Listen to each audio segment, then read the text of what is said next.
नमस्कार दोस्तों।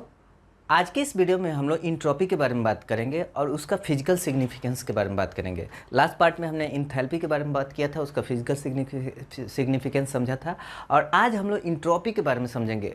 इंट्रोपी एक बहुत ही ज़्यादा वाइडली यूज्ड कॉन्सेप्ट है but very less understood concept है। बहुत कम लोगों को इसका फिजिकल मीनिंग समझ में आता है। मतलब इस क्या इतना सालों से पढ़ते आ रहे हैं फिर भी फिजिकल मीनिंग उसका समझ में नहीं आता है।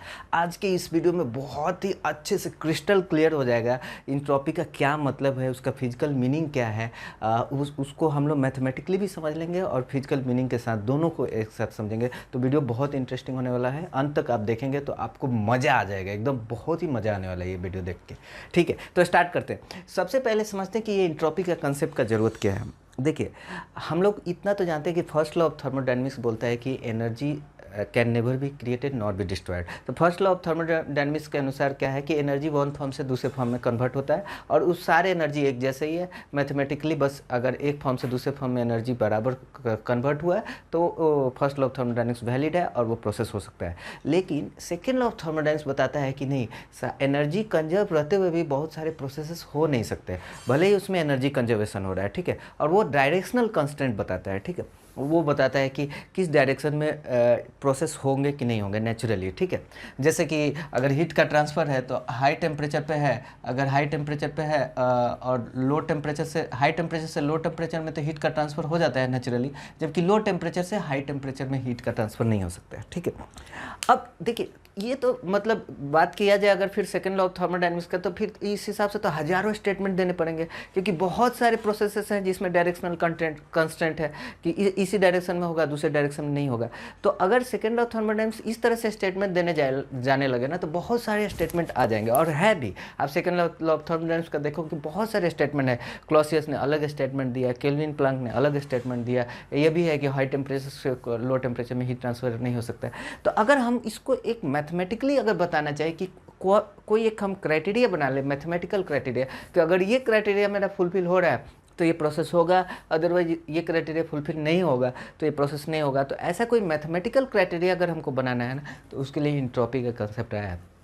इंट्रोपी एक ऐसा कॉन्सेप्ट है जो कि मैथमेटिकली बता देगा कि ये प्रोसेस होगा कि नहीं। और वो कैसे, इसको समझने के लिए पहले हम लोग समझते हैं कि इंट्रोपी कैसे डिफाइन किया गया है। इंट्रोपी देखिए, कोई भी इंट्रोपी है ना, ये स्टेट प्रॉपर्टी जो है, इंट्रोपी हो चाहे इंथैल्पी हो चाहे इंटरनल एनर्जी हो, ये इस सब का चेंज डिफाइंड है। ठीक है, एब्सोल्यूट वैल्यू डिफाइंड नहीं है और इसलिए हमको कोई एक रेफरेंस लेना पड़ता है जहाँ से हम इसका चेंज मेजर कर पाएँ। ठीक है, तो जैसे इंट्रोपी है इसका भी चेंज ही डिफाइंड है, उसी तरह इंथैल्पी का चेंज डिफाइंड है, उसी तरह इंटरनल एनर्जी का चेंज डिफाइंड है। तो इंट्रोपी का जो चेंज डिफाइंड है ना, डेल्टा एस, वो डिफाइंड है del Q reversible divided by T. मतलब अगर कोई रिवर्सिबल प्रोसेस हो और उसमें जो हीट ट्रांसफर हो रहा है डिवाइडेड बाई टी, और इसका अगर आप समेशन करेंगे तो वो चेंज इन इंट्रोपी के बराबर होगा। ठीक है, लेकिन इससे हमको कैसे पता चलेगा कि कौन सा प्रोसेस होगा कि नहीं? तो उसको पता करने के लिए ना एक दूसरा इनइक्वालिटी जिसने क्लॉसियस ने दिया है, क्लॉसियस इनइक्वालिटी, उसने दिया कि कोई भी प्रोसेस हो तो अब उसमें जो डेल क्यू रिवर्सिबल बाई जो टी है वो ग्रेटर देन होता है या फिर इक्वल हो जाएगा ये रिवर्सिबल प्रोसेस में। तो del Q reversible by T is always greater than del Q by T. ठीक है, ये क्लॉसियस इनइक्वालिटी आप किसी भी बुक में आप देख सकते हैं। अब इसका क्या मतलब हुआ, इससे हमको कैसे फ़ायदा हो रहा है? इससे ये फ़ायदा हो रहा है कि इसका मतलब del Q reversible by T is delta S और delta S is always greater than del Q by T, और रिवर्सिबल प्रोसेस है तो डेल्टा एस इक्वल होगा। ये हमारा मैथमेटिकल कंसेप्ट आ गया। ठीक है, अब देखिए इसको यूज करने के लिए ना हम लोग क्या सोचते हैं कि हम एक सिस्टम ले रहे हैं, मतलब अगर कोई भी प्रोसेस होगा तो वहाँ पे सिस्टम और सराउंडिंग में इंटरेक्शन होगा। तो अगर हम सिस्टम और सराउंडिंग इन दोनों को मिला करके टोटल सिस्टम अगर हम ले रहे हैं, जैसे मान लीजिए ये सिस्टम है और ये सराउंडिंग है, अगर ये दोनों को मिला करके एक टोटल सिस्टम ले लिया जाए तो टोटल सिस्टम के अंदर ही जो भी काम हो रहा है, बाहर तो कुछ नहीं हो रहा है। तो अगर ये टोटल सिस्टम को ले लिया जाएगा तो इसमें कोई हीट का इंटरेक्शन नहीं है, टोटल सिस्टम तो एडियाबेटिक ही हो गया, या जो भी काम हो रहा है अंदर ही हो रहा है। तो अगर ये एडियाबेटिक सिस्टम है तो डेल्टा एस जो ये डेल क्यू जो होगा यहाँ पे जीरो हो जाएगा, मतलब हीट का ट्रांसफर नहीं होगा। तो यानी डेल्टा एस जो है वो ग्रेटर देन और इक्वल टू जीरो हो जाएगा। ठीक है, यानी डेल्टा एस आइसोलेटेड सिस्टम जो है वो greater than and equal to zero हो गया। इसका मतलब क्या हुआ कि कोई भी प्रोसेस ना, उसमें अगर इंट्रोपी का जो चेंज है वो पॉजिटिव है तो वो नेचुरली हो सकता है, और इंट्रोपी का चेंज अगर नेगेटिव है तो वो प्रोसेस हो ही नहीं सकता। ठीक है। तो इसका मतलब अब अगर आप देखो ये जो delta S isolated system will always greater then और इक्वल टू जीरो, ये इक्वलिटी तब होगा जब रिवर्सिबल प्रोसेस होगा। तो रिवर्सिबल प्रोसेस में डेल्टा एस जो अगर पूरा सिस्टम और सराउंडिंग का मिला कर देखा जाए तो टोटल डेल्टा एस जो होगा वो जीरो होगा, ठीक है। और जब कोई भी इरिवर्सिबल प्रोसेस होगा तो उसमें डेल्टा एस आइसोलेटेड सिस्टम मतलब टोटल सिस्टम और सराउंडिंग का जो डेल्टा एस माना जाएगा वो ऑलवेज ग्रेटर देन जीरो होगा। तो अब देखिए आपके पास एक मैथमेटिकल क्राइटेरिया आ गया इंट्रोपी के कंसेप्ट से कि कोई भी प्रोसेस वो डायरेक्शनली होगा कि नहीं होगा। उसके लिए क्या करना है कि आप सिस्टम और सराउंडिंग दोनों का डेल्टा एस निकालिए, दोनों को सम कीजिए। अगर वो पॉजिटिव है तो वो प्रोसेस हो सकता है नेचुरली, और अगर वो उसका सम जीरो है तो वो प्रोसेस हो सकता है रिवर्सिबल प्रोसेस से, और अगर निगेटिव है तो इम्पॉसिबल प्रोसेस है, भले वहाँ एनर्जी कंजर्व हो। जैसे जस्ट इसी में आप जैसे ये सेकंड लॉ ऑफ थर्मोडायनामिक्स है कि ये हाई टेम्परेचर से लो टेम्परेचर में हीट ट्रांसफर हो सकता है, लो टेम्परेचर से हाई में नहीं हो सकता है। इसको देखिए आप इसको आप सेकंड लॉ ऑफ थर्मोडायनामिक्स जानने की जरूरत ही नहीं, बस आप ये कंसेप्ट जान गए एंट्रोपी का हम कैलकुलेट कर सकते हैं। जैसे मान लीजिए कि अगर ये सोर्स है 800 केल्विन पे और सिंक है 500 केल्विन पे, और मान लीजिए यहाँ से हीट का ट्रांसफर हो रहा है, तो देखिए मान लीजिए 2000 किलो जूल का हीट का ट्रांसफर हो रहा है, तो उसमें क्या हुआ सोर्स का डेल्टा एस कितना हुआ। अगर मान लीजिए हम इंटरनली जो है रिवर्सिबल प्रोसेस मान रहे हैं, इंटरनली रिवर्सिबल मतलब कोई हीट डिसिपेशन मतलब कोई डिसिपेशन फोर्सेस नहीं है, उस केसेस में डेल्टा एस सोर्स जो है, सोर्स और सिंक का टेम्परेचर तो कांस्टेंट है, रिजर्वायर है, तो डेल्टा एस सोर्स जो होगा वो चेंज इन एनर्जी मतलब 2000 किलो जूल तो यहाँ से निकल गया डिवाइड बाई 800, मतलब इसका इंट्रोपी घट गया क्योंकि यहाँ से हीट निकली है वो -2.5 किलो जूल पर केल्विन घटा है। और इसमें जो सिंक में गया है उसमें 2000 किलो जूल आया डिवाइडेड बाई यहाँ 500 करोगे तो इसमें जो इंट्रोपी जो बढ़ी है वो 4 किलो जूल पर केल्विन बढ़ा है, ठीक है। तो आप देखो अगर सिस्टम और सराउंडिंग दोनों का टोटल डेल्टा एस करोगे तो आप देखो एक पॉजिटिव क्वांटिटी आ गया, हाँ इसका मतलब ये प्रोसेस हो सकता है। लेकिन अगर मान लो यही चीज़ मैं सोचता सिंक से अगर सोर्स की तरफ, तो उस केस में ये क्या होता है, ये -4 किलो जूल हो जाता है और ये प्लस, और ये टोटल डेल्टा एस निगेटिव हो जाता है, मतलब ये प्रोसेस हो ही नहीं पाएगा, ठीक है। तो ये समझ में आया। अब दूसरा चीज़, अब इसका एक तो मैथमेटिकली कंसेप्ट से हमें ये पता चल जाता है कि ये प्रोसेस होगा कि नहीं होगा, ठीक है। नेचुरली होगा तो डेल्टा एस ग्रेटर देन, और इतना ही नहीं ये भी बताता है कि ये प्रोसेस होने की माने चांसेस कितना है, मतलब इरिवर्सिबिलिटी कितना ज़्यादा है। मतलब delta S system plus delta S surrounding जितना ज़्यादा होगा उतना ज़्यादा ये प्रोसेस इरिवर्सिबल होगा, और अगर जितना कम होगा उतना कम इरिवर्सिबल होगा। तो ये भी बता सकते हैं, तो ये मैथमेटिकली समझ में आएगा। अब फिजिकल मीनिंग के बारे में बात करते हैं। फिजिकल मीनिंग देखिए किताबों में लिखा रहता है कि जितना ज़्यादा डिग्री ऑफ रैंडमनेस या डिसऑर्डरनेस होगा उसकी इंट्रोपी उतनी ज़्यादा होगी, ठीक है। इसका मतलब यह है कि अगर आपका सॉलिड है, सॉलिड का इंट्रोपी कम होगी क्योंकि उसमें मॉलिक्यूल्स हाईली अरेंज्ड है, लिक्विड का उससे ज़्यादा इंट्रोपी होगी, गैसेस का इंट्रोपी उससे भी ज़्यादा होगी, ठीक है। अब इसका मतलब ये है कि जितना ज़्यादा आप मॉलिक्यूल्स अरेंज फॉर्म में होंगे उसकी इंट्रोपी बहुत कम होगी, और जितना डिसअरेंज फॉर्म में या डिसऑर्डर्ड होंगे इंट्रोपी ज़्यादा होगी। और इसीलिए आप देखना कि इंट्रोपी का जो एक डेटम लाइन लिया गया है वो क्या लिया गया है कि क्रिस्टलाइन सॉलिड को 0 केल्विन पे मतलब बहुत लो टेम्परेचर पे है, और क्रिस्टलाइन है तो मतलब मॉलिक्यूल्स हाईली अरेंज है, तो उसका इंट्रोपी हम लोग 0 मान लेते हैं, और इसको थर्ड लॉ ऑफ थर्मोडायनामिक्स भी बोला जाता है। तो वहाँ से ही हम लोग डेल्टा एस कैलकुलेट करके एक एब्सोल्यूट इंट्रोपी मतलब वो एक डेटम लाइन ले लेते हैं और उसके बेसिस पे कैलकुलेट करते हैं। लेकिन ठीक है यार, ये तो मतलब एकदम दो अलग अलग बातें हो गई। मैथमेटिकली आप कुछ और बात कर रहे हो, फिजिकल मीनिंग कुछ और बात, मतलब फिजिकल मीनिंग और मैथमेटिकल मीनिंग में लिंक क्या हो रहा है, ठीक है। और ये बात मैं मान लिया कि डिग्री ऑफ रैंडमनेस और डिग्री ऑफ डिसऑर्डरनेस इंट्रोपी बढ़ाती है, तो उसका मतलब क्या, मेरे को समझ में तो कुछ आ नहीं रहा है, इसका फिजिकल मीनिंग क्या हुआ है, इसका हम यूज क्या कर रहे हैं। तो ये देखिए, ये बताता है कि जितना ये इस कंसेप्ट से ना, इंट्रोपी के कंसेप्ट से हमें एनर्जी की क्वालिटी के बारे में पता चलता है कि मतलब जितना ज़्यादा इंट्रोपी होगा ना उसकी क्वालिटी उतनी कम हो जाती है, मतलब उससे वर्क आप बहुत कम यूज कर पाते हैं। तो इस तरह से ये वर्क की एबिलिटी या एक्सर्जी के बारे में बताता है। तो अब तो ये बहुत इंटरेस्टिंग कंसेप्ट हो गया, क्योंकि इससे हमको पता चलेगा कि कोई भी अगर सिस्टम का एंट्रोपी अगर ज़्यादा है तो मतलब आप उससे वर्क जो है नहीं ले सकते। भले मान लीजिए दो सिस्टम है, दोनों सिस्टम का एनर्जी सेम है, सेम लेवल ऑफ एनर्जी है, बट एक में एंट्रोपी ज़्यादा है मतलब डिग्री ऑफ रैंडमनेस ज़्यादा है, तो उसका हम यूज कम कर सकते हैं। वो कैसे, अभी उसको हम फिजिकली भी समझ सकते हैं, लेकिन आप general day to day life में भी सोचो कि जैसे मान लो कि 2 लाइब्रेरी है आपके पास, दोनों लाइब्रेरी में सेम नंबर ऑफ बुक्स है, सेम ऑथर की बुक, एवरीथिंग इज सेम है, ठीक है। और अगर मान लीजिए सब कुछ सेम होते हुए भी अगर एक लाइब्रेरी में बुक्स जो है एकदम हाईली डिसऑर्डर्ड फॉर्म में है, ठीक है, और दूसरे लाइब्रेरी में सारे बुक्स जो है काफ़ी ऑर्डर्ड फॉर्म में है, मतलब एक तरह से इंडेक्सिंग किया हुआ है, एक जोन बनाया हुआ है कि जैसे मान लो कि केमिकल इंजीनियरिंग की बुक इधर है, उसमें भी हीट ट्रांसफर की बुक इधर है, और एक जो है कि सारे बुक्स को ऐसे ही अरेंज कर दिया गया है। तो अब बताओ दोनों में नंबर ऑफ मतलब अमाउंट ऑफ नॉलेज तो सेम है, लेकिन दोनों का सेम काम किया है क्या?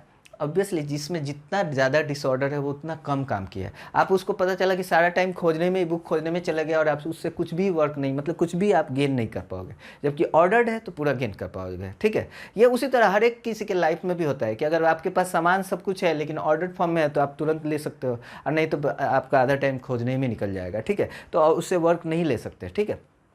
तो जितना ऑर्गेनाइज फॉर्म उतना ज़्यादा आप यूज में ला सकते हो।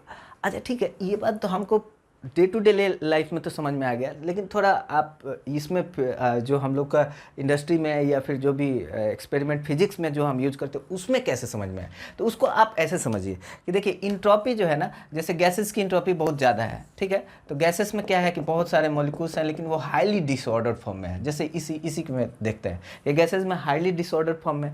अब इसमें अगर मान लीजिए कोई शाफ्ट को आप रख दोगे तो इसकी एनर्जी तो बहुत ज़्यादा है, क्योंकि हाई टेम्परेचर पे इसका एनर्जी बहुत ज़्यादा है, बट ये क्या शाफ्ट को घुमा पाएगा? नहीं घुमा पाएगा। क्यों? क्योंकि एजिप की मॉलिक्यूल्स काफ़ी डिसऑर्डर फॉर्म में है ना, तो कुछ मॉलिक्यूल्स इस शाफ्ट को इस डायरेक्शन में घुमाने की कोशिश करेंगे तो उतना ही मॉलिक्यूल्स, प्रोबेबिलिटी ऑलमोस्ट सेम है, उतना ही मॉलिक्यूल अपोजिट डायरेक्शन में घुमाने पड़ेंगे और शाफ्ट वही का वही रह गया। एनर्जी ज़्यादा होते हुए भी क्वालिटी नहीं है, क्यों? क्योंकि डिसऑर्डर्ड फॉर्म में है। जबकि अगर दूसरा केस लेता हूँ, जैसे ये शाफ्ट है, शाफ्ट को मैं एक डायरेक्शन में रोटेट कर रहा हूँ, तो ये रोटेट कर रहा हूँ तो ये इसकी एनर्जी जो है काफ़ी ऑर्डर्ड हो गई, और उस केस में इसमें अगर कोई वेट है तो ये वेट को उठा भी लेता है, तो ये वर्क कर सकता है, जबकि ये नहीं कर सकता है, ठीक है। ये इसका एनर्जी बहुत ज़्यादा डिसऑर्डर्ड है। इससे अगर हमको वर्क लेना भी होगा तो कुछ ना कुछ ऑर्गेनाइज करना पड़ेगा, एंट्रोपीज की घटानी पड़ेगी, तभी इससे वर्क ले सकते हैं, ठीक है। तो ये बात तो हमको समझ में आ गया, ठीक है भाई, सब बात समझ में आ रहा है, लेकिन फिर भी मैथमेटिक्स और ये फिजिकल मीनिंग में कैसे लिंक हो रहा है ये भी तो समझना है। तो देखिए कोई भी प्रोसेस है अगर वो रिवर्सिबल हो या इरिवर्सिबल, अगर इरिवर्सिबल हो तो उसमें delta S greater than zero, always greater then, ये मैथमेटिकल कॉन्सेप्ट है। और फिजिकली भी आप सोच सकते हो कि देखिए अगर इरिवर्सिबल प्रोसेस है ना तो कोई ना कोई डिसिपेटिव फोर्स होगा ही, जैसे फ्रिक्शन होगा, कुछ होगा, उसकी वजह से क्या होता है कि वर्क जो है हीट में कन्वर्ट हो जाता है, और हीट में कन्वर्ट होगा तो मॉलिक्यूल्स डिसऑर्डर्ड हो जाएंगे और इस तरह से एनर्जी डिग्रेड हो जाएगी।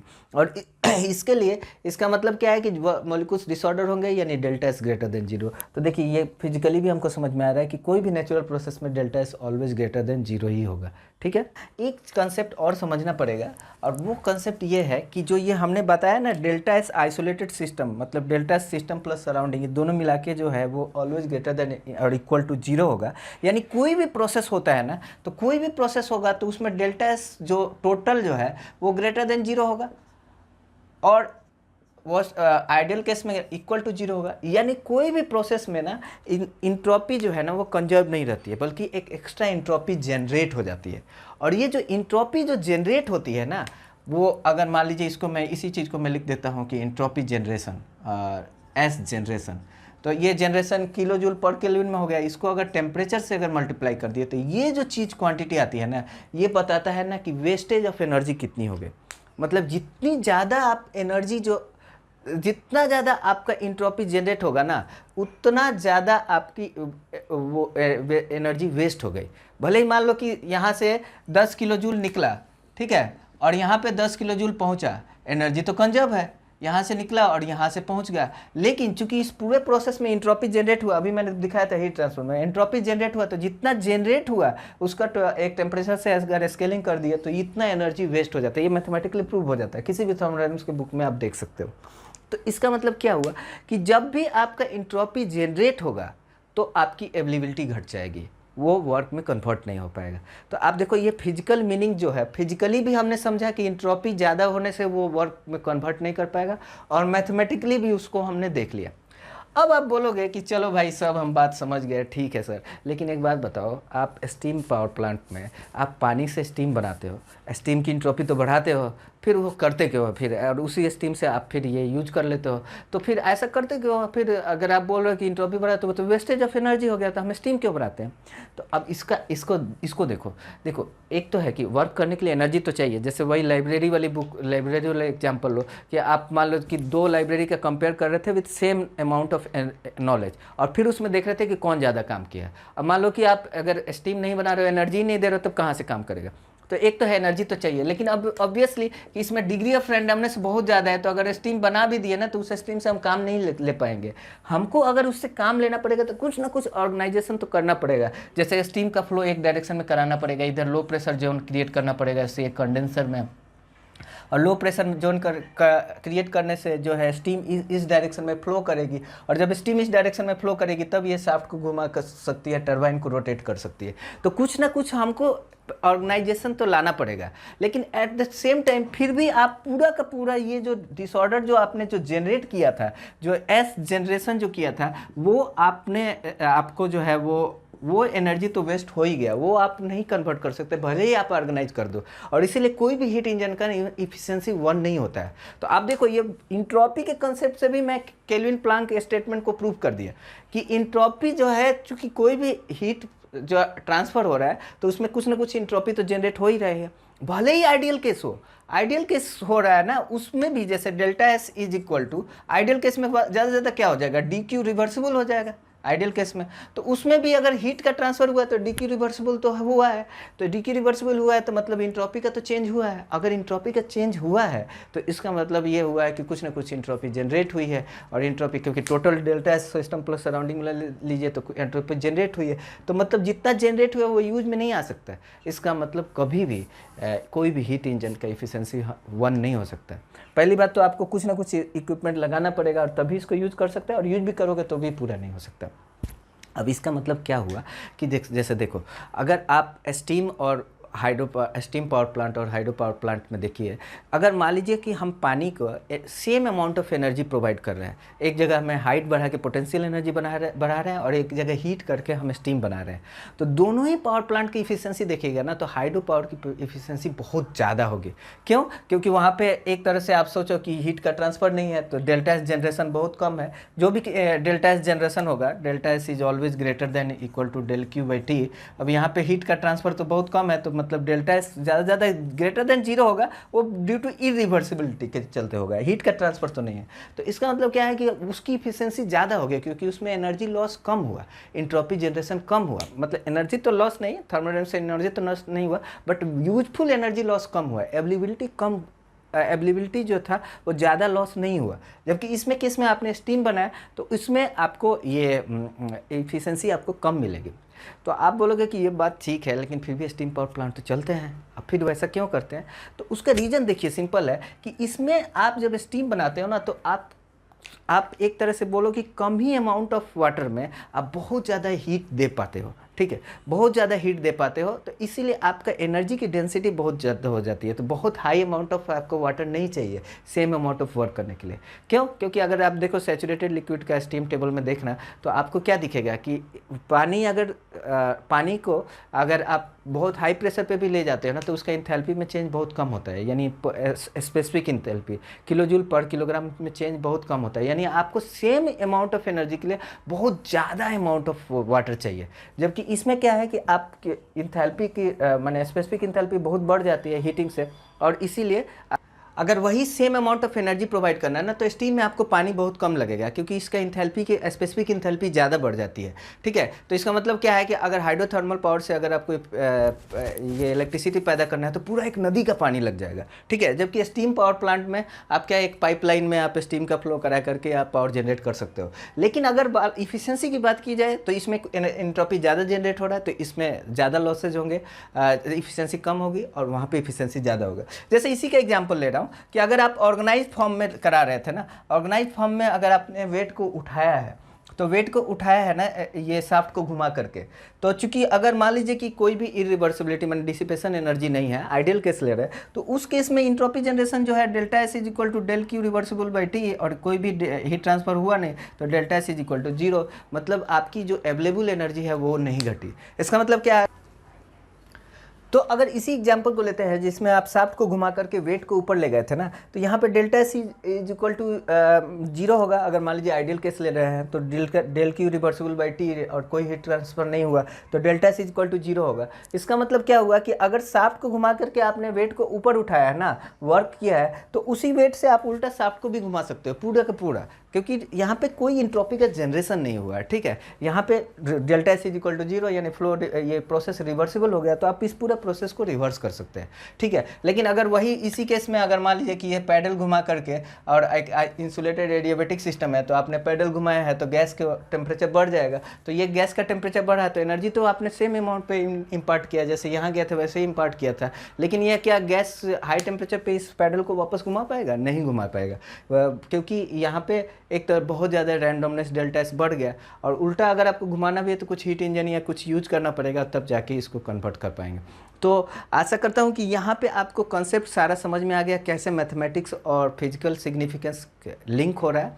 एक्चुअली इंट्रोपी जो है बताता है कि जितना ज़्यादा इंट्रोपी जनरेट होगा उतना ज़्यादा अवेलेबल एनर्जी आपकी कम हो जाएगी। और देखिए इसीलिए आपको बोला जाता है कि हीट जो है ना लो ग्रेड एनर्जी है, क्योंकि जब भी कोई हीट का ट्रांसफ़र होगा ना तो इंट्रोपी जनरेट होगा ही होगा, क्योंकि और इंट्रोपी जनरेट होगा तो आपकी अवेलेबिलिटी कम हो जाएगी। तो हीट जो है लो ग्रेड एनर्जी माना जाता है, वर्क जो है हाई ग्रेड एनर्जी माना जाता है, क्योंकि वर्क के ट्रांसफ़र में आपकी इफ़िशियंसी कम घटती है, इंट्रोपी कम जनरेट होता है।